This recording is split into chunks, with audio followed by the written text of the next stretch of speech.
Welcome everyone to this joint Radcliffe Chambers and Katten event, which is entitled Valid or Invalid, the debate over defective administration appointments continues. If that sounds a bit like a drama, well, that's because it is. For over 15 years now, there's been lively debate between judges and insolvency professionals about the extent to which the failure to comply with what could be regarded as the villain of the piece, Schedule B1 of the Insolvency Act, leads to invalidity or irregularity of appointment.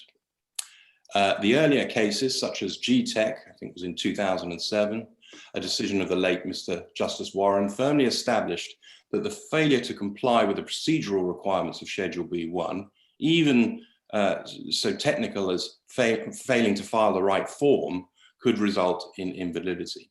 At the same time, the court, assisted no less than by a distinguished member of these chambers called Adam Deacock, who I'm sure is going to thank me for that plug, has a pragmatic solution, and it takes the form of something called a retrospective administration order. This effectively gives the IP a whole year after taking office to put their house in order, correct any irregularity or problem. And if the approach in the case of Bradford Bulls is used, it can do so without any real difficulty. As the saying goes, if you don't get it right the first time, try again. Since those early days, judges faced with wide-ranging problems, exacerbated recently by the move to electronic filing, have sought to fashion different solutions, some of which we're going to debate this evening. But enough of me.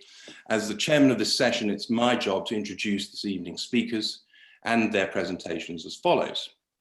First, to set the scene and introduce you to the leading, and in fact only, Court of Appeal authority in this area, is a senior associate from Katten, Mark Johnson, together with a distinguished silk from Radcliffe Chambers, David Mohyuddin, QC. Mark is a rising star of the insolvency world. He spent his first few years of practice working on the Lehman administration before joining Charles Russell Speechley's and more recently Katten. David is an eminent practitioner in this field. He has the distinction of having written the written submissions of the directors to the Court of Appeal in JCAM, which their lordships promptly rejected, and I'm sure that he'll have something to say about that.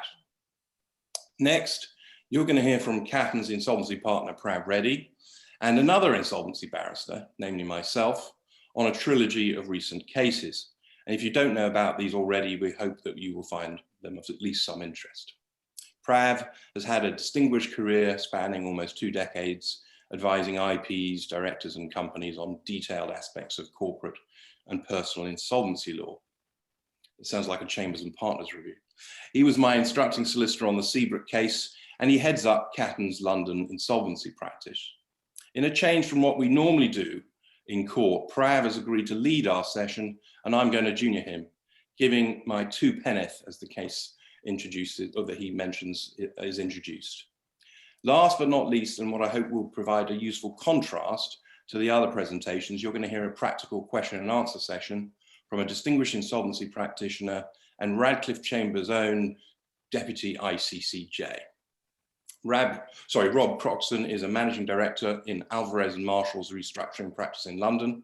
Prior to that, he was a partner at KPMG. He has a wealth of experience dealing with these sorts of problems, and hopefully he's going to tell us how to solve them.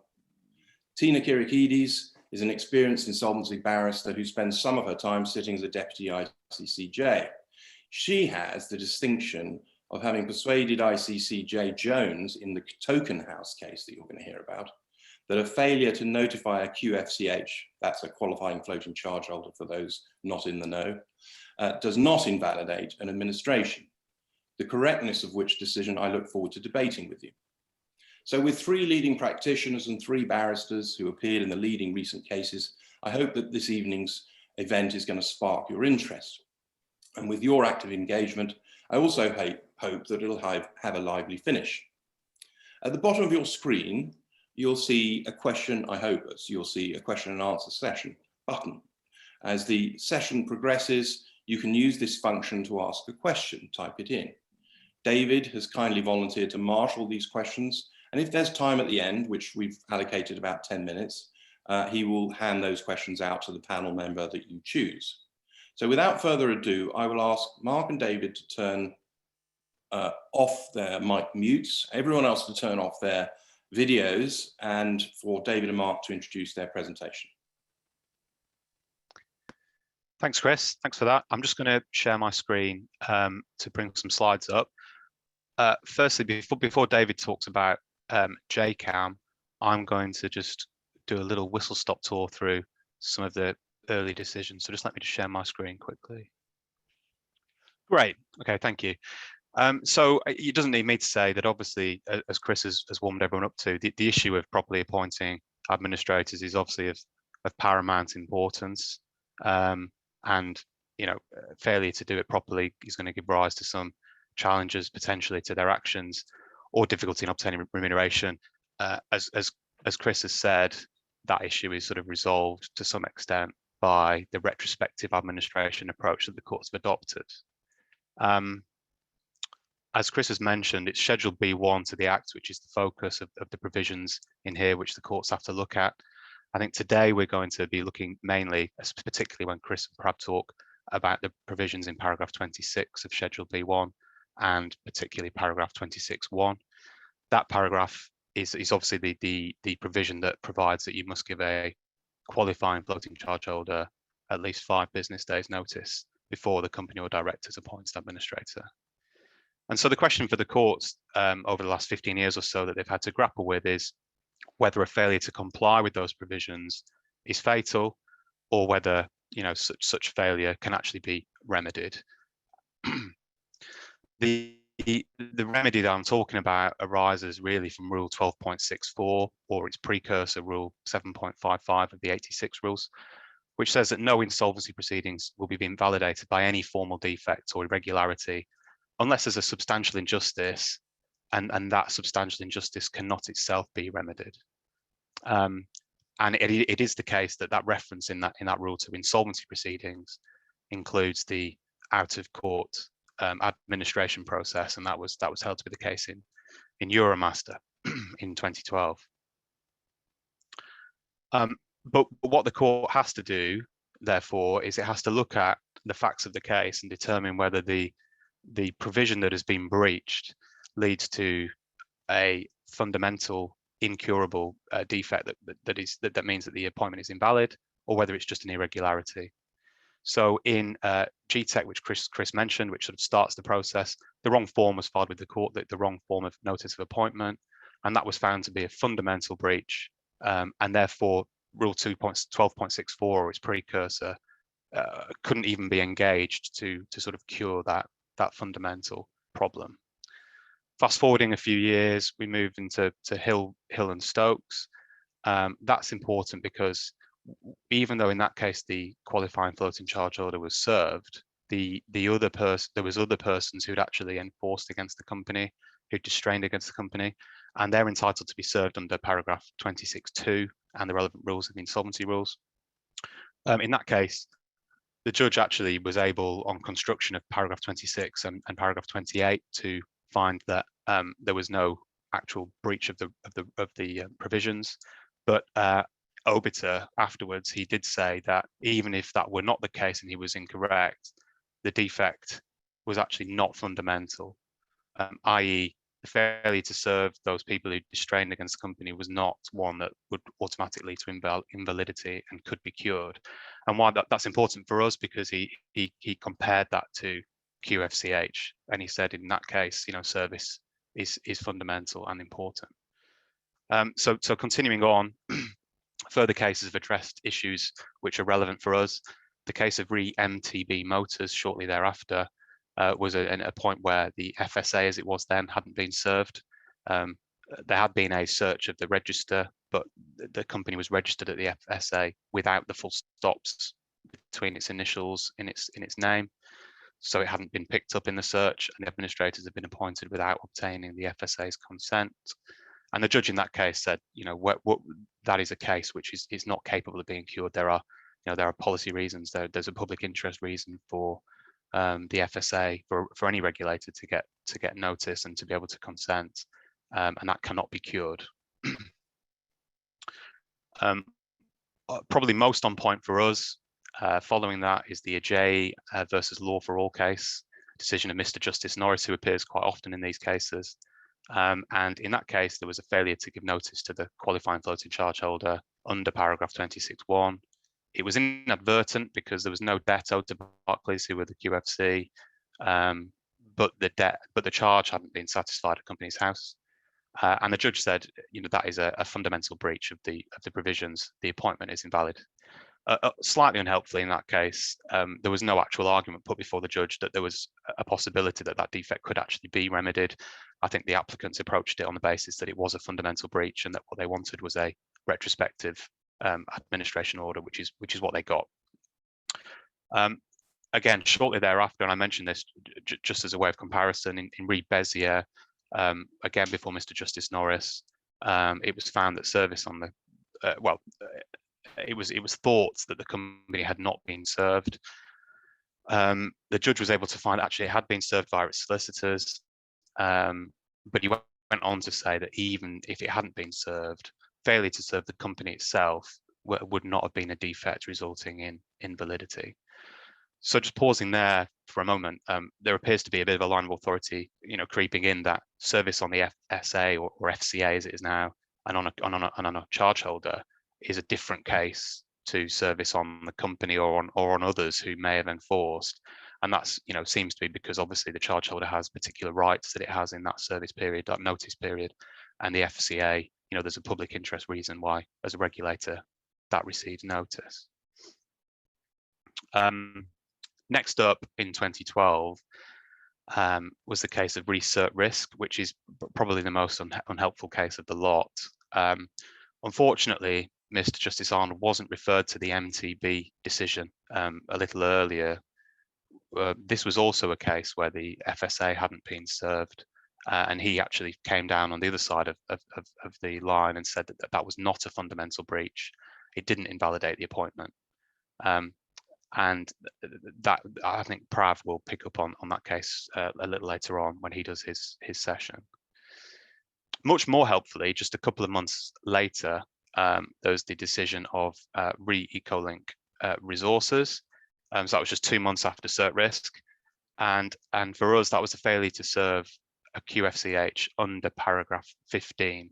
So in that case, this is where a junior charge holder must give notice to a more senior charge holder that it wishes to appoint an administrator, and it provides that more senior charge holder with 2 business days to take any action that it wants to step in. And because it was just after cert risk, I think the judge was put under a bit of pressure to apply cert risk to these facts, but he didn't do so. And he said that paragraph 15 is easily sort of can be distinguished from the FSMA provisions because it gives this 2 business day notice. And he went on to say that it's clear that Parliament intended a failure to serve the prior QFC to lead to invalidity, and it's completely inconsistent. It's consistent with the purpose of the provision to give that notice to actually find the appointment invalid. So that's a very helpful decision for us as we sort of weave our way through the cases. I just want to finish off really by just fast forwarding to 2019, the case of Skeggs Beef. I'm not going to go through all the cases that Chris mentioned about the electronic filing and out of hours appointments in general, because they're not really relevant to the Para 26 issue. But Skeggs Beef was an out of hours appointment issue where the floating charge holder had appointed out of hours, but not in accordance with the rules, only in accordance with he'd done it by e-filing. And Mr. Justice Marcus Smith said that was capable of being remedied. That wasn't a fundamental defect, and there was no substantial injustice. And he validated the appointment at the time that it was made out of hours, which was a contrast to a case called S.J. Henderson at the same time, where the appointment was validated for the next time the court opened. But what's important in Skeggs Beef is the judge just summarised the sort of 3 categories of defective appointments. So you've got a fundamental and incurable defect which invalidates the appointment. For example, MTB Motors, which we discussed. There's non-fundamental defect which causes no substantial injustice and can therefore be cured. And there's a non-fundamental defect which causes substantial injustice but may still be curable if that injustice can also be rectified.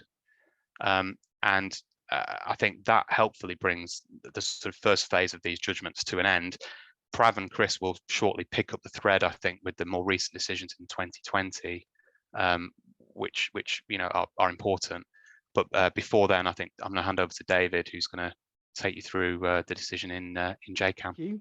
Thanks for that introduction. So in this part of this section of the webinar, I'm going to talk about the Court of Appeal's decision in JCAM and Davis Haulage. It's about the appointment of administrators.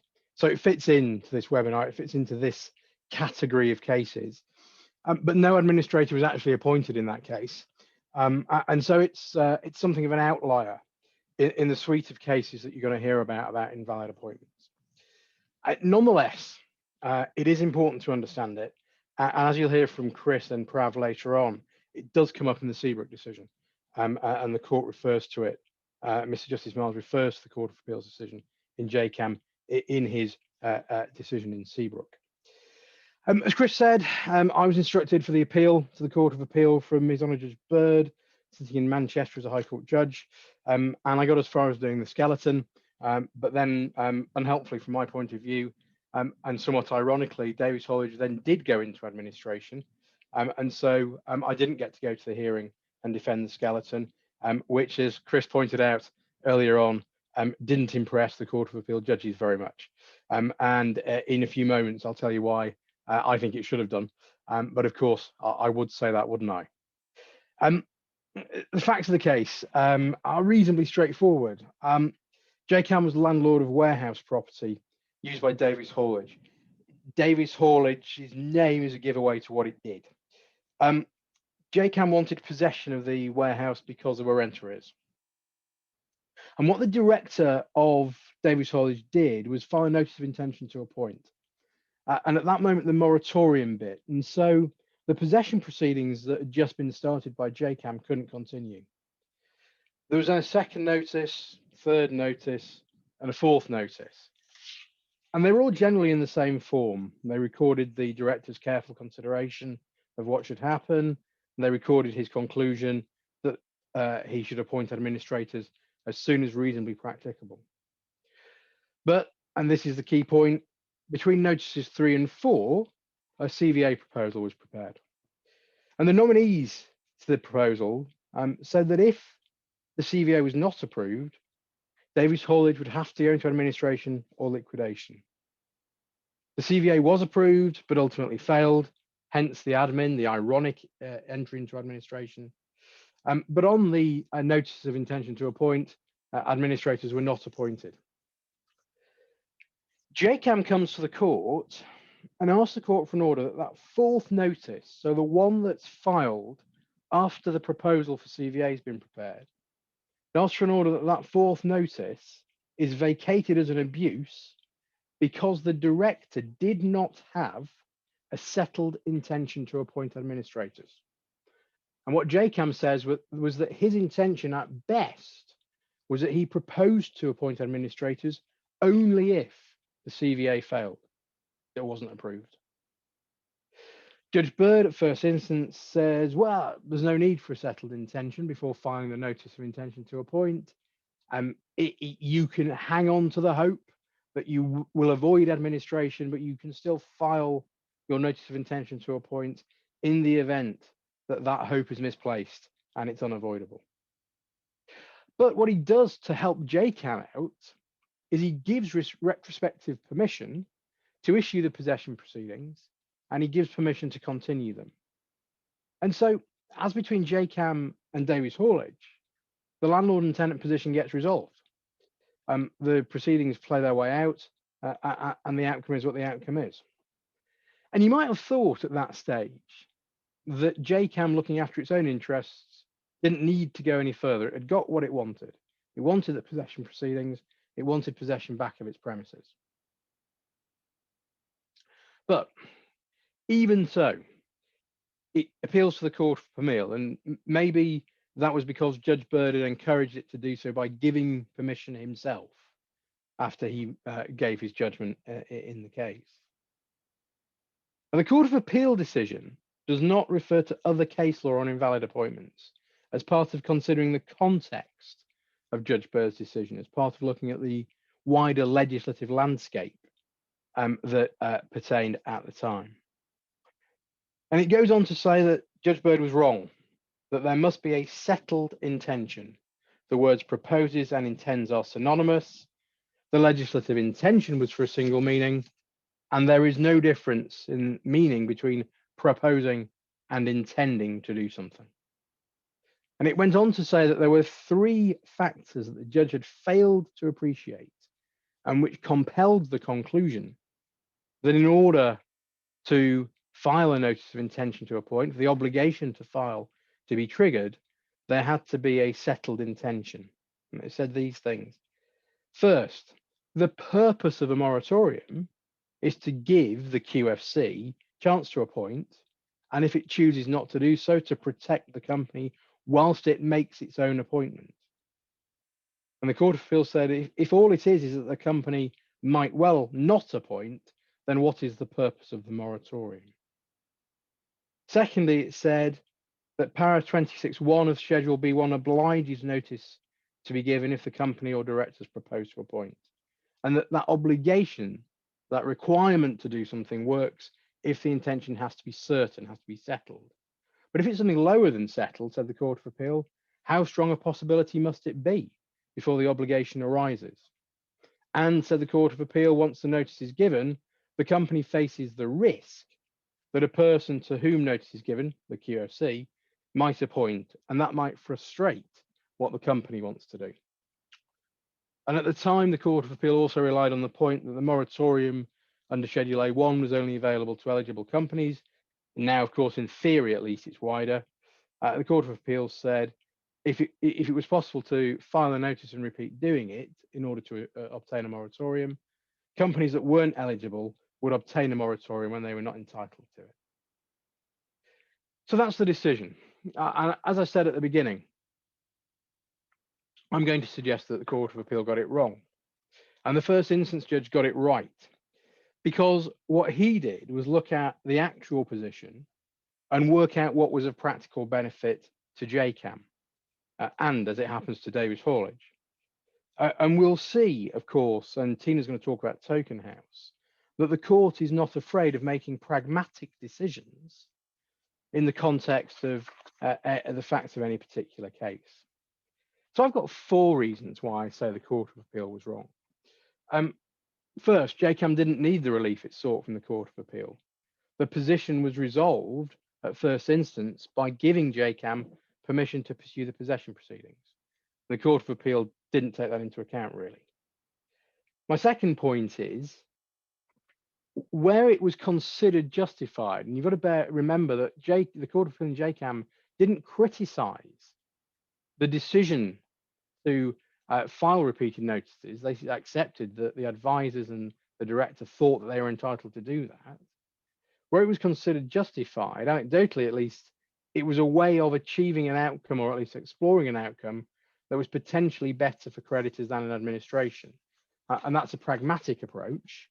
And any mischief can be met by the QFC making an application to say, well, this really is abusive. There's no looking for a better outcome here. There's a collateral purpose, and so vacate the notice, remove it from the file, and the QFC can look after themselves that way. And of course, and this is the third point, the QFC could always just simply appoint the administrators themselves. It's not for the court to seek to protect companies from that risk. Inherent in filing the notices is that risk that's what the QFC will do. And finally, the court is capable of imposing and defining a test. And we think about the trigger that it imposed in Sequana for the imposition of the creditor's interest duty, where insolvency, in effect, where insolvency is probable. The court could formulate a test to meet the concern of not being able to understand at what moment there was a sufficient intention that would trigger the obligation to file the notice of intention. So those are why I say the Court of Appeal was wrong. But its decision, the effect of its decision is that repeated notices when there is no settled intention are effectively now prohibited, and a conditional intention is insufficient. As I said, JCAM is something of an outlier, but it was referred to in Seabrook, as we'll hear from Prav and Chris in due course. So as Mark has summarised from the various cases, the landscape in terms of defective appointments, at least in terms of notice to QFCs or to the FCA seemed fairly settled. We had the case of EcoLink Resources in 2012, where His Honour Judge Cook said that a failure to give notice to a prior QFC was a breach of paragraph 15.1. And the judge said that the requirement was to enable a senior QFC to make their own appointment if they so wished, and to provide notice to someone with a superior right than that of the company or directors. We then had a case in May 2020, a decision of His Honour Judge Davis White QC, sitting as a judge of the High Court in ARG Mansfield Limited.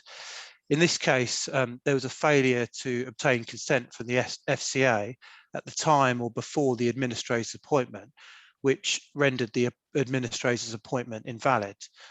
The administrators had been appointed in January, and the FCA consent had been obtained in March, some 2 months later.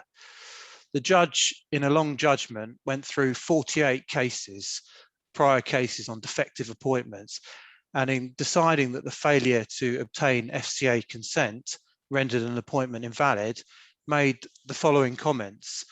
He applied the cases of AdJ and EcoLink and equated the failure to give notice to a QFC as fundamental, as the FCA has, for example, the right to apply to courts to appoint their own administrator. The judge also disagreed with Mr. Justice Arnold in Re Cert, given that MTB Motors was not cited in Re Cert. He also disagreed with His Honour Judge Pearl in the decision of Re BXL Services that Re Cert established a settled law that a failure to give notice to a prescribed person did not invalidate the appointment under paragraph 26.2 of Schedule B1. The judge also adopted the threefold test in Skegg's brief relating to the application of Rule 12.64 concerning procedural defects. That issue didn't arise in this particular case, as he found that the appointment was a nullity as the defect was fundamental. I'm going to hand over to Chris just to give some commentary on ARG, if I may. Thanks, Prav. I think it's interesting that ARG was a case where there's a deputy judge rather than a busy full-time judge possibly sitting in the application courts, because one of the problems here is that the judges hear these sort of applications issued by administrators or directors, and they urgently need to be, dealt with, and they've got a busy list, so they have to deal with them in a sort of less than ideal way. And what tends to happen is the advocates that are appearing, they don't have time or the inclination perhaps to cite all the relevant authorities. So you get a whole spate of inconsistent decisions. And that is what has sort of been the history of the cases. As you can see from Prav's helpful slide there, you've got a judge disagreeing with a whole load of earlier judges who've disagreed with a whole load of earlier judges. But why I think ARG is important is because Judge Davis White actually had the time and the energy and the inclination to set out what I think is probably the most comprehensive review of all the authorities in two areas. First of all, the authorities on statutory interpretation, what is the correct approach to take to it? And secondly, on the actual authorities on administrations themselves and defective appointments. Now, on the former, it's now well established, but the analysis is very helpful going through all the relevant authorities, that the court will apply what's called the sonergy approach from the case of that name. Essentially, you have to consider the consequences of non-compliance and whether or not Parliament intended invalidity to be the result. That's the test. But he went through all the relevant authorities and he picked out all the holdings and what was consistent and what was not. That's very, very helpful for busy practitioners such as ourselves. So I would say to you, if you don't know much about this area, just go to ARG and look at the analysis there and pick out the bits that you need from it. Secondly, in another section of the judgment, Judge Davis White looked at the right approach to that particular problem in the case. The problem there was a failure to get consent of the FSA. There were two inconsistent prior decisions. One was the decision of MTB, which held that it was invalid. The other was the subsequent decision of SEAT, which held that it was valid. But that was per incuriam MTB, because MTB hadn't been cited to Arnold J in that case. So it's hardly his fault that he didn't take it into account. So what the judge did is he looked at those authorities and he looked at the wider picture, which is what judges sometimes hadn't done before. And he came to the conclusion that actually there was a strong analogy between failing to get consent of the FSC and failing to give a qualifying floating charge holder notice. Both of those he thought were fundamental defects. And so that's why he relied quite a lot on the EcoLink case and the sort of reasoning of His Honour Judge Cook. And I think that's very interesting prelude to the next case that of Tokenhouse, which Prav is now going to introduce. Thanks, Chris. So we then come to a decision in October 2020, this case of Tokenhouse and a decision of ICC Judge Jones. The facts of this case was that there was an initial hearing to determine whether the applicant was a QFC. The judge determined that the applicant was a QFC, which meant that the required 5 business days notices need to be provided to the QFC pursuant to para 26.1. The applicant in this case contended that they would have appointed their own administrators had they been given notice. The judge reserved judgment to decide 2 issues. The first issue was whether the failure to give that notice in breach of paragraph 26.1 meant that the appointment was invalid. And secondly, whether that breach could be remedied by the appointment of the applicant's nominees. Given that the applicant was seeking a declaration that the appointment was invalid, it was not possible for the court to make a retrospective order reappointing the same administrators. In the judge's judgment, which went through the various authorities and the extent to which the judgments were binding on ICCJs, the judge highlighted the tension between the normal meaning of the words that were used in paragraphs 26 to 31, which were framed in mandatory terms, which suggests that non-compliance with procedural requirements prevents an appointment from being valid and effective. And against this, the fact that it may have a disproportionate result when compared with a prejudice caused by the breach, which may ultimately adversely affect the company's administration prospects, which cannot have been the intended consequence. In this case, on the first issue, the judge decided that the failure to give the required notice to the QFC did not mean that the appointment was void. The judge considered that he was bound by Re Seabrook on the question of whether non-compliance results in invalidity and whether in Parliament intended that to be the outcome. The judge also said that it was necessary to firstly identify the purpose of the requirement breached and identify the consequences of non-compliance per Mr. Justice Norris in Euromaster.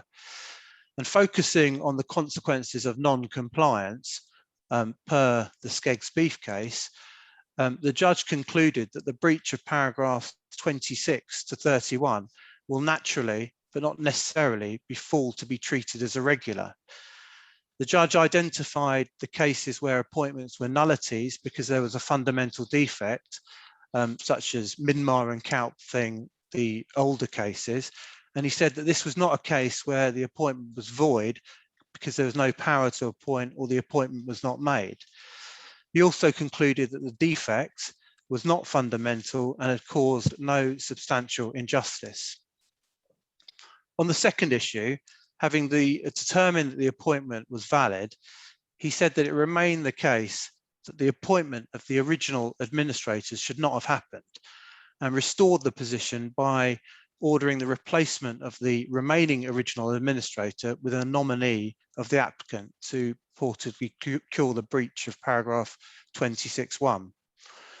The judge said that the breach of the notice requirement was of significant weight, but he was intent on focusing on the commercial rationale for the relief.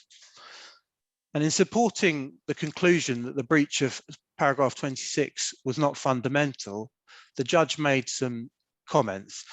The first comment was that he said that the provision concerning the appointment of administrators out of court was to be interpreted with the context of the statutory scheme for administrations as a whole under the virtual purple case.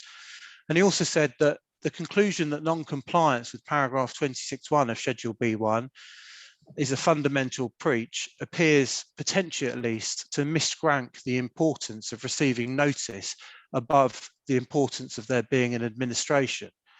He also said the loss of the right to appoint by a QFC should not be considered a consequence of such significance in light of the role of the administrators, the requirements that they're licensed IPs and officers of the court, and the role of the court in an administration. He contrasted the limited prejudice to a QFC of a court's refusal to invalidate with the potential that the main purpose may no longer be capable of being achieved at the time if the breach is identified and the appointment is automatically void. And the problems with Tokenhouse is that in applying SCEGS B for Euromaster or C at risk, the court was not specifically concerned in those cases with the breach of paragraph 26.1 relating to QFCs. Therefore, the application in relation to paragraph 26.1 in light of the EcoLink, ARG and Hill and Stokes is somewhat surprising. And whilst the judge seemed to find a practical solution to the issues in Tokenhouse, that analysis cannot work in all cases. For example, if an administrator had been appointed in breach of paragraph 26.1 and sells the company via pre-pack sale on day one, that breach cannot be remedied by the exercise of the court's discretion, such as appointing the charge holder's choice of administrator. The final paragraph of the Tokenhouse judgment, the ICCJ indicates that any future case that requires resolution of these issues and the conflicts should be listed at High Court level. I'm going to just hand over to Chris to comment on Tokenhouse. Thanks, Prav. David, Tina and I said before this that we try and be controversial, or a little bit controversial, to try and generate a bit of debate. So I'm going to say that Tokenhouse is a difficult case for a number of reasons, not least of which is the one that Prav has just hit upon, which I agree with 100%. You know, if we start with SCEGS beef, you've got three different categories, okay? You know, pragmatism can only take you so far. It doesn't allow you to overwrite the words of clear words of a statute. Now, the first problem I think with Tokenhouse is that it's a bit of a case of, in my view, the tail wagging the dog here. But ICCJ Jones approached the question before him, it seems to me, from a false premise.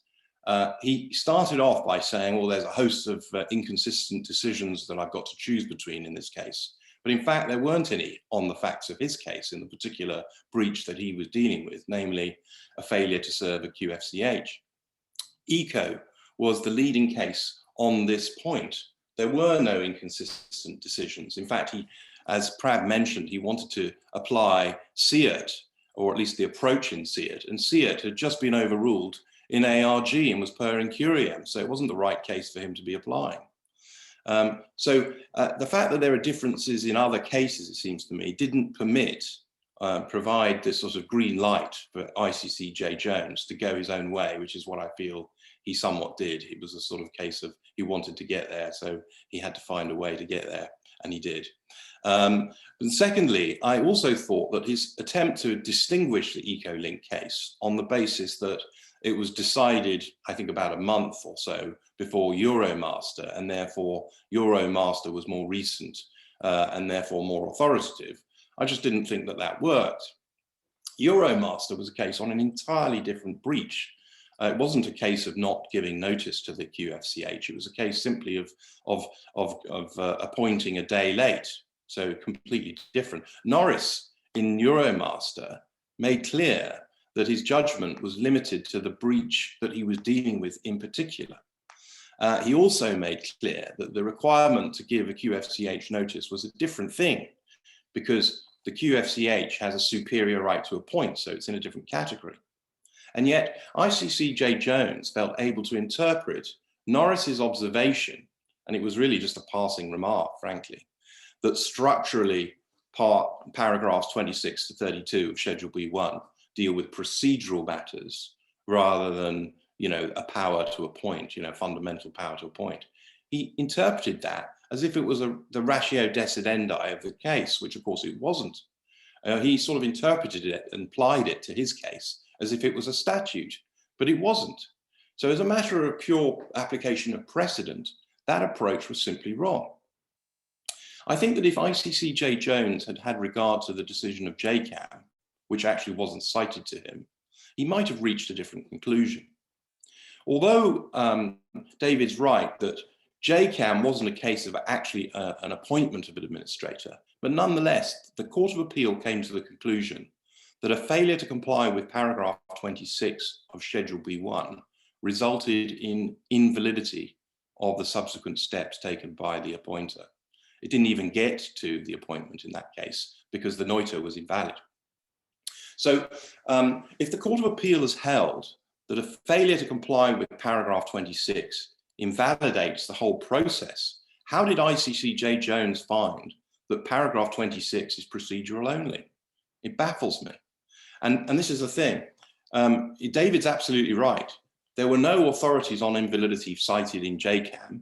The Court of Appeal just approached that matter, you know, ab initio and came up with their decision. It's fairly straightforward. It says you've got to do this. You don't do it, it's not valid. And that was the same approach that, if you like, that started this thing off in the early cases. But as time has gone on, judges have tried to find ways around the words of the statute, and they've ended up, in this case, with the ICC Jones approaching this from a completely different way from the Court of Appeal in JCAM. So I think it would have been helpful if he'd had that cited. And indeed, if ICC Jones had given what I regard as proper weight to the EcoLink case, and indeed had given proper weight to the ARG case, I think he would have reached a different conclusion. As I've said, EcoLink was pretty much binding authority on him. And ARG had just considered EcoLink, was the most recent authority, and it had extended EcoLink to a non-service on the FSA. So if failure to serve on a QFCH, a prior QFCH in EcoLink, made it invalid, and failure to give the FSA notice was invalid in ARG, why wasn't it invalid in this case? It baffles me. In fairness to ICC Jones, he was faced with a difficult case, if I can put it that way, a case in which even the prior QFCH wasn't seeking to undo the whole process and invalidate it. All that person really wanted was to appoint his own administrator, which is what he did. But one mustn't allow the tail to wag the dog, which is what I feel happened in this case. If the correct solution is a retrospective administration order, then that's the right solution in this case. Prav. Thank you. And so despite these conflicts, ICC judge recommending that any of these conflicts be resolved at High Court level, in January 2021, there was the judgment in the case of NMUL Realizations, and this was a decision of a deputy insolvency judge. This involved the lender who didn't serve a notice of intention, as it appeared at Companies House and other inquiries that there were no prior unsatisfied QFCs, so the obligations under paragraph 15.1 did not apply. It was subsequently discovered, however, that the historic security containing a prior QFC in favour of a previous lender, whilst marked as unsatisfied, had in fact not been. The administrators therefore applied for a declaration their appointment was valid despite the apparent breach of paragraph 15.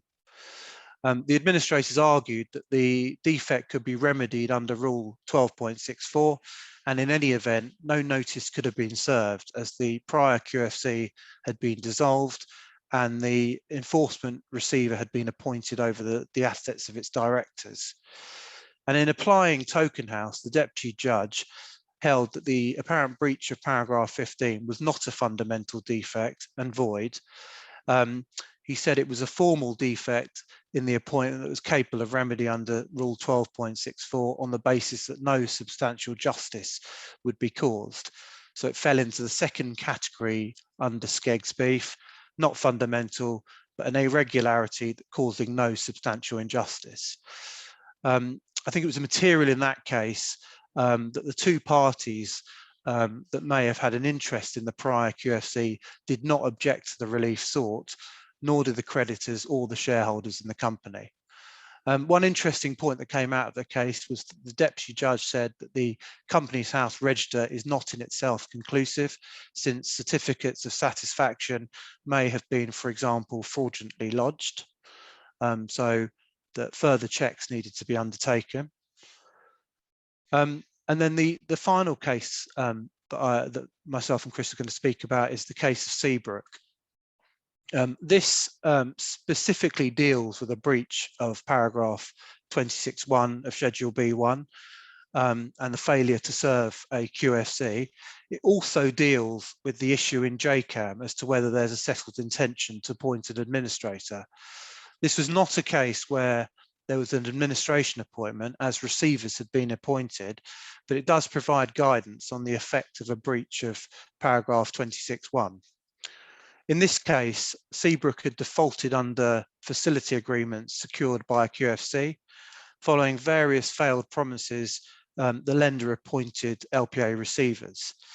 Upon the receivers notifying the company of their appointment, they were notified that notice of intentions had been filed at court, and as such, that the receiver's appointment was invalid and in breach of the moratorium. The company then also filed a further notice of intention. The receivers, who were then marketing the property for sale, needed to confirm their appointment was valid and to have the notice of intention struck from the court file. And they did so on the basis that no service had been provided to the QFC. The current extant notice of intention had been filed approximately 8 days before the receiver's appointment. And secondly, per JCAM, that there was no settled intention to appoint administrators, as the directors had been indicating at the same time to the lender that they would be repaid, despite the statutory declaration in the notice of intention saying the company was insolvent. In this case, the judge decided it was unnecessary and inappropriate on an uncontested application to resolve the issues and the conflicts in the defective appointments. But he was able to grant the relief sought by the receivers on two main grounds. The first was on the settled intention point, on the basis that there was no clear intention to appoint administrators. This was because of the promises made in respect of payment to the lender at the same time as lodging the notice of intentions. And secondly, that the failure to serve the QFC in breach of paragraph 26.1, which allowed the company to benefit from a moratorium, was a serious and inexcusable breach. In filing the notice of intentions, the director was declaring that he was giving notice to the QFC, which was clearly not to be the case. So for those two reasons, the judge declared the receiver's appointment as valid and struck the two notice of intentions from the court file. I'm going to hand back to Chris to wrap up and give some commentary on Seabrook. Okay, very quickly, because I think we're running over time. Prav and I were glad to be involved in that case. And I think to some extent it restores some order to the authorities, and it ties the JCAM and the invalid appointments cases together. I'll just say two things. First of all, on one view, you could say it's a straightforward application of JCAM to, in fact, facts that were stronger than in David's case, because in JCAM, the directors didn't really have a settled intention, so they didn't comply with paragraph 26. But here, the directors were actually using the process of Neuter to try and lever a negotiating tactic with the creditor, and that was an abusive process. But secondly, it goes further, and it holds that at least where there's a deliberate failure to comply with paragraph 26, that's going to lead to nullity. So what's important about this case is that the judge held that this was a question of law, not one of discretion.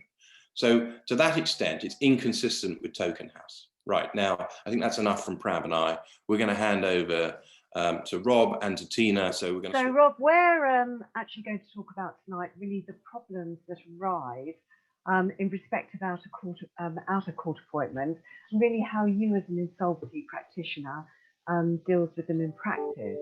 Now, obviously, one of the areas where most of the problems do arise, as we've seen, is really in respect of directors' appointments out of court. And therefore, I think we should really focus on this area. Now, actually, just before looking at procedural issues as to the issues of, notices to be served and filing, so presumably the first matter that you're really going to look into is whether or not there is actually a power to appoint. Now, we know that the Insolvency Act lists various matters where it says there is no power to appoint at all. But we've seen that the area that really gives rise to most of the litigation really is in the area really of the authority of directors to appoint. So we've got the Minmar decision, which says there either has to be a resolution of the directors at a properly, a proper board meeting, or there has to be the duomatic principle, 100% of the directors agree for the company to go into administration. So in relation to this area, really, how do you actually approach the issue? Do you do, for example, do you do checks on who the directors are, whether a proper meeting has been held? Do you contact all of the directors? For example, if you're already contacted, say, by 2 of them and there are 4 on the board? Yeah. No, I think when we're progressing towards an appointment, we would always instruct lawyers to either prepare or review the documentation. And as part of that, we would be looking for them to firstly check Companies House to confirm who the directors are. And then we would be asking them to look at the memo and arts to make sure that the meeting had been appropriately called and that there are enough directors to be quorate and how the board meeting needs to be conducted. And if they identify any issues in that, that's when I think we'd be contacting the directors to make sure everything was in place. Now, we had a recent situation where we identified at the 11th hour that there was no directors appointed. The person who thought they were a director was actually a secretary. Her husband had passed away and he had been the director.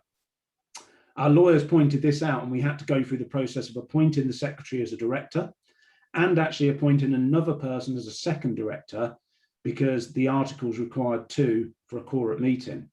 And I think the message I'll give there is it's imperative you make these checks and you make them early. The sooner you can make them, the more time you give yourself to remedy any issues that you may identify. That's lovely.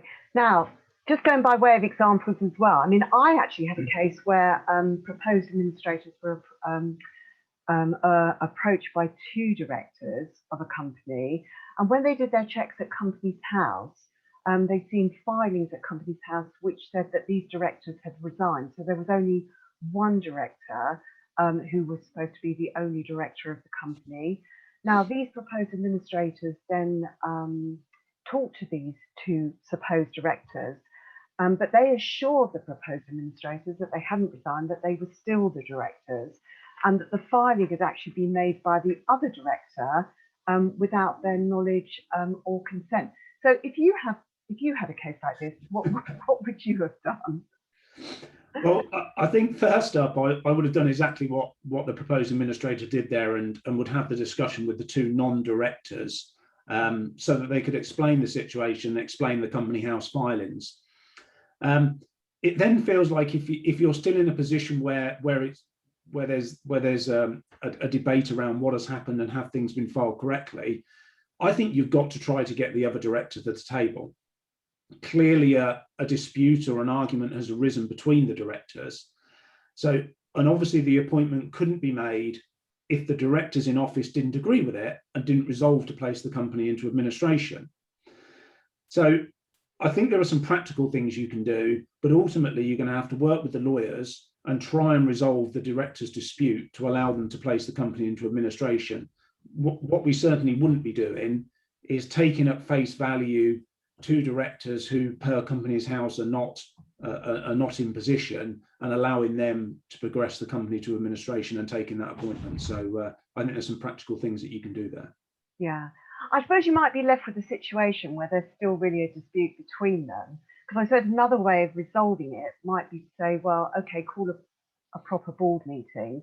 And if the 2 pass the proposal and still the one opposes or doesn't turn up, then to say to the 2, well, it's a matter for you, you go to court and you get the appointment, and let the court sort out the issue of whether or not there's a proper board resolution. I'm not taking the risk of an out-of-court appointment in that sort of circumstance. Now, obviously, moving on, so lots of problems have really come up in relation to service of notices on qualifying charge holders under paragraph 26(1). And obviously, there's still a big debate going, as we've seen tonight, as to whether failures to serve notices of intention to appoint really render those appointments invalid or irregular. Now, you'll probably say I would do this, but I actually think that Tokenhouse actually does come to the right decision. I actually do think you do need to make a distinction between a power to appoint, which is a fundamental to an appointment, and the procedure for appointing. And if you really think about it, I think just it's much better that it's then it's treated, if it's a procedural matter, and I would say this is a procedural matter, it's better treated as something that the court will then deal with under the rule 12.64. So say, for example, if the appointment does cause substantial injustice that cannot be cured, then the court can set aside the appointment. So say, for example, if you take Prav's example, where you've got a pre-pack. Now, if you've got that situation where the appointment's automatically valid, then the IP has a problem anyway. But where it falls into the court's hands, the court can look and see whether or not substantial injustice has been caused and whether or not that can be remedied. Now, the court may say, well, no, in this case, there has been substantial injustice and we can't remedy that, in which case an IP is going to be in exactly the same position as if the had been invalid in the first place. But there may be cases where there's no injustice that's really caused at all. For example, the charge holder may say, well, if I'd known, I would have consented anyway. So there's no problem at all. And then you've got the intermediate position, which is the Tokenhouse. But, you know, you can see that serious problems might arise if it's wholly invalid. And people don't discover that for really a substantial period afterwards. And maybe after the 364 days has expired, when you could get a retrospective order. So really going from that, so we know with these notices, normally 5 business days notice has to be given. So in practice, when dealing with this for yourself, I presume that your first port of call will be to go to Companies House to see if charges are registered. But Rob, is that actually where your investigations end? No, you're quite right that we would start at Companies House, and we would like to think that we can rely on the Companies House records, but we do make additional checks, and we would make inquiries firstly of the directors. We'd ask them about their knowledge of the situation and ask them to check the books and records of the company. We would also cross-reference this with any previous phases of work we may have done, such as contingency planning for any appointment. And the third area will be to check with the lawyers, both the corporate lawyers and any that may be involved in any restructuring or approaching an insolvency that are representing other stakeholders that may have conducted a security review or similar. So in summary, I think we start with Companies House and then we use that as the reference and we do other supplementary checks to bring us back to that position. Sorry, I was just going to say, and look, I actually agree with your view that the court should consider the facts of each case and have the ability to leave the appointment in place if no injustice has been caused. I think from a practical, on the ground point of view, that makes an awful lot of sense to us as insolvency practitioners. And so, what about this position? I mean, say you look at Companies House and you've got there. It says that a charge has been satisfied, and say that's something that's fairly recent. And we know from like Tokenhouse, the directors themselves had actually sort of put that on a satisfaction when it hadn't been satisfied. Do you do anything in that situation? Would you contact the charge holder to make sure that it has been satisfied? I'm not sure in practice we would actually. Unless we were alerted to any new information or a viewpoint that may say that the charge was unsatisfied, then we would just proceed on the basis of having taken the steps I've previously highlighted. We'd check Companies House, and we'd do those ancillary checks around those as well. So I don't think in that situation we would go to the charge holder specifically if we could see that there was a satisfaction notice on Companies House. So would you, I mean, so you wouldn't go to the charge holder, for example, even to check if they'd assigned the debt and charge? No, again, I'm not sure that we would. I think we would go through the steps we've taken. We'd ask the directors and lawyers the questions. If anything came up, we'd investigate it further, and that could lead to contacting the charge holder. But if everything accorded with the understandings and the records on Companies House, then we'd proceed on that basis. And just before we actually leave this this subject, do you actually do any checks to ensure if there are other sort of holders of qualifying charges who may not have registered their charges at Companies House, bearing in mind that these charges are actually enforceable against the company? Yeah, no, again, I think the steps we've set out, I think are reasonable, they're proportionate for the situation, and I think we should be able to rely on Companies House and those ancillary checks of stakeholders around the situation, and we would proceed on that basis. Okay. And there, so just moving on there, we come to the area where written consent has to be obtained either from the FCA or the PRA under the Financial Services and Markets Act. Again, because again, this is an area where there are opposing decisions, and we've seen something of that earlier tonight, really against, we've got risk services and Harlequin management services on the one hand, where they found that the appointments are not invalid, where consents are actually filed late, and it's just when the appointment becomes effective. And then, as we've seen, there's MTB Motors and ARG, where they found to the contrary, although obviously in the case of ARG, there was not an actual finding. All that had to be found was whether or not there was an arguable case about invalidity, so the court could just deal with it on a retrospective basis. I have to say, again, I support the third line of authority. Just where actual consents have been filed, but subsequently seems more logical to delay the appointment rather than to say it's invalid. But going to, actually, if you have a look at section 362A of FISMA, you'll see in the case of directors' appointments, we see there's quite a variety of cases where consent actually is required. So it covers where a company is or has been an authorised person, is or has been an appointed representative, or even more worryingly, is carrying on or has carried on a regulated activity in contravention of the prohibition. So we're looking at both past and present activities, and including those that should have been authorised but weren't. So how do you actually deal with those cases? Well, we approach them with great care is the answer when dealing with the FCA. And we always ask ourselves the question prior to appointment, would we expect the company to hold a position that could require consent? Have we inquired of the directors? Has anything come up in our previous phases of work that would suggest consent would be required? And we would again ensure that our lawyers checked prior to appointment. However, once we've made our inquiries and nothing has come up on the registers, then we would proceed with the appointment having taken those reasonable steps. And as long as we've got contemporaneous notes of the approach we've taken and the steps that we've taken to check whether consent is required, then I think we have to proceed on that basis. So moving on now to really the documents themselves that need to be filed. Now, first of all, just dealing with your consents to act as to when you would provide these, because going back to the case that I referred to, the one with the 2 out of the 3 directors, these directors, not only was there a question of a dispute about who were the directors, but also they were saying that there was a charge at Companies House that wasn't a genuine charge, and frankly, they just weren't going to file notice of intention to appoint, so they weren't going to give notice. Now, in those circumstances, the proposed administrators strongly advised that they should really be going to court.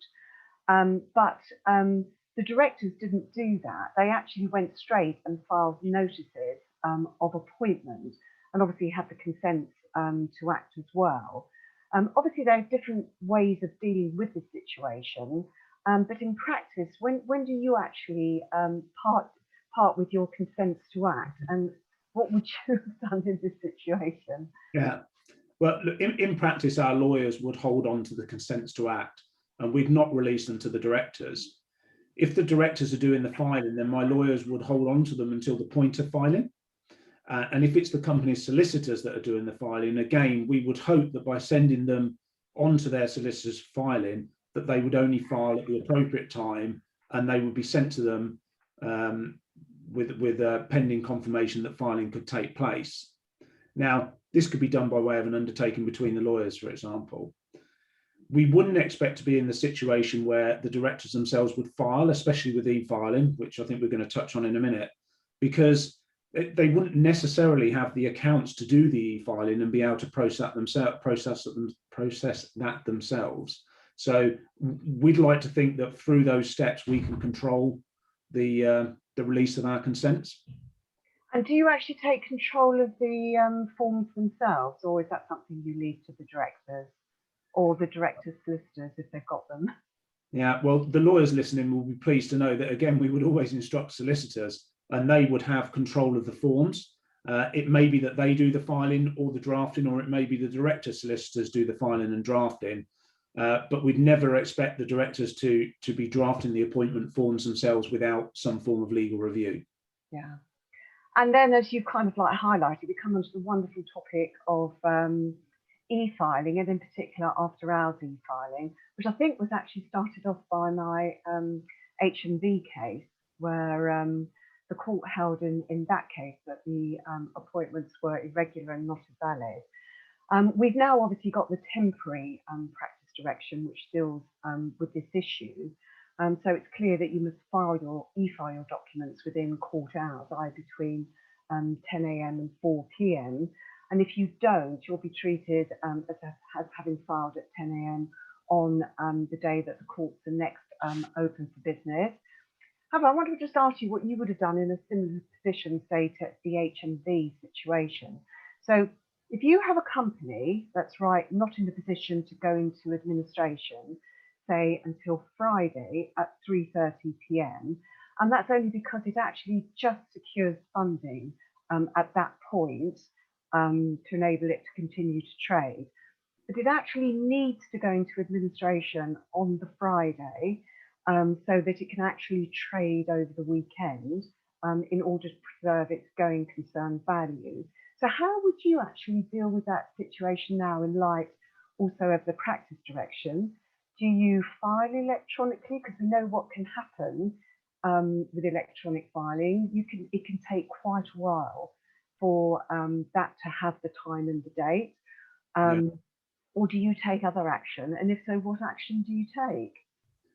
Well, this is quite the question, isn't it? And I think the introduction of e-filing that was supposed to streamline and make the process quicker is a challenge in these situations. It was much easier back in the day when the lawyers could rush down to court with 1 minute to spare and still have the documents stamped and return, and there was no risk at knowing whether or not you'd been appointed.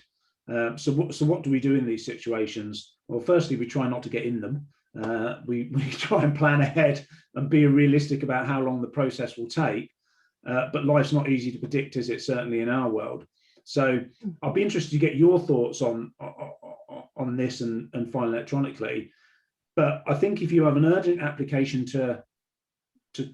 you could think about an urgent application to the court, but you've got to tread carefully. The judge in Nationwide Repair Services was less than impressed recently, wasn't he? So you need to have very clear grounds on why you're doing that. So ultimately, I think you have to be able to rely on the system. And in theory, if you file before the deadline and you received your time receipt from court, then you should be able to proceed on that basis that you've been appointed that day. But it is far from satisfactory. I totally agree. Yeah, I mean, I keep hoping they're actually going to change the rules really just to deal with this. But I do think it's a very difficult situation, because I've had cases where they filed in time, but frankly, the filings have come with the date stamp really after the time. And I think now with the practice direction, that does really cause a problem, because if that happens, that means you're not going to be appointed until the Monday, and that causes a problem if you have to trade through the weekend. So it may very well be that you have no option but to actually do an urgent application before the court, just because of that issue, if it is urgent. In our case, I have to say, I mean, we ended up going before the court on Friday night to get a declaration we were validly appointed. But the problem was they couldn't actually, they didn't have the time to put together an application for a proper administration application, so they had no choice but to do it that way. But I do agree, I think it's a very difficult issue. So let's say you've done everything, you've been appointed, but then your appointment is challenged. So can you actually talk through what you do in this situation? So, for example, to what extent do you investigate the claims of the opposing parties or form a view as to actually who's right? Are there cases that you would take a firm view that you've been properly appointed and not seek court directions? Or do you always go to court? Or, I mean, how do you actually make decisions in these sorts of cases? And really, whose interests do you focus on? Yeah. The key question in my mind here that you have to keep coming back to is what's in the best interest of creditors. And you have to remain impartial, even if you believe the challenge is unfounded or even a deliberate attempt to frustrate your role, you have to try and remain impartial. Each case will be judged on its merits, but you do need to listen and investigate any claims that are made. And on any challenge, we would as a minimum seek legal input, which may be independent of the lawyers that have completed the appointment, together with counsel if warranted. And we would always refer to an independent risk partner within our business as well. I'm conscious of time, Tina, so I was going to give a little bit of an example there, but I think if we skip on and can I just pick up one of the questions? What would the position be if FCA consent was missed at the time of appointment, but then obtained and filed afterwards? There is no injustice there, and any defect has been remedied. So following Tokenhouse, surely this should be a remediable defect rather than one rendering the appointment a nullity. Who'd like to have a go at that question? I agree. And that was research, wasn't it? That's exactly what happened in research. And what research said was essentially the appointment, it was valid, but it didn't take effect until the consent was filed. And as I say, I actually think that is the right decision. Yeah, I think that there's a big analysis in the decision in ARG where His Honour Judge Davis White says how important the role of the FCA is. It's not only to vet the proposed, whether it achieves the purpose, the identity of the administrators, but also they're presented with a fait accompli because they haven't got the opportunities to intervene. So, except, can I just maybe intervene there? They do have the opportunity to argue that if there was a failure to serve them altogether, they could come back and say it has caused substantial injustice, and therefore, even if it's irregular, the appointment should be set aside. And it may be that the court in that situation would set the appointment aside, so it would achieve the same result. Let me add my 2 pence into this. Yeah. I entirely agree that it would be better if a judge could make a decision on a pragmatic grounds in all the circumstances and come up with the right decision. But that's not the law, folks. That may be what you want to happen or what you think should happen. I noticed that Rob used the should word. The question is, and this is just for the purposes of this evening, the question is whether that's right and if that's open to the court on the current state of the authorities. And I think on the current state of the authorities, it's not open to the court. And anyway, what would that do? That would just do away with the first category of case, wouldn't it, in the Skeggs Beef 3-tier system? If you just look at whether or not this caused prejudice and then decide, then you don't need the first tier. But what's in the first tier in Skeggs Beef? It's filing the wrong form and not giving notice to the FCA. That's in category 1. So you might say, well, it'd be better if it wasn't, but it is, and that's the end of it. Thanks, Chris. Connected question that's come in. What would the position be where an administrator is appointed defectively following failure to seek consent from the FCA, and the company is then sold on day one as a pre-pack? It might be a question for Rob, really. I'd go straight to my lawyers. I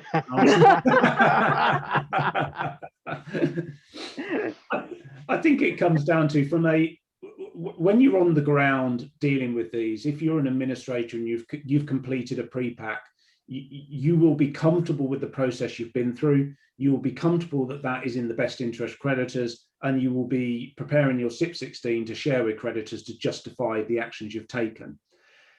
Now, the concern for me is that this comes back to Chris's point. That may seem a very pragmatic solution, and it may be the one that we would like the courts to take.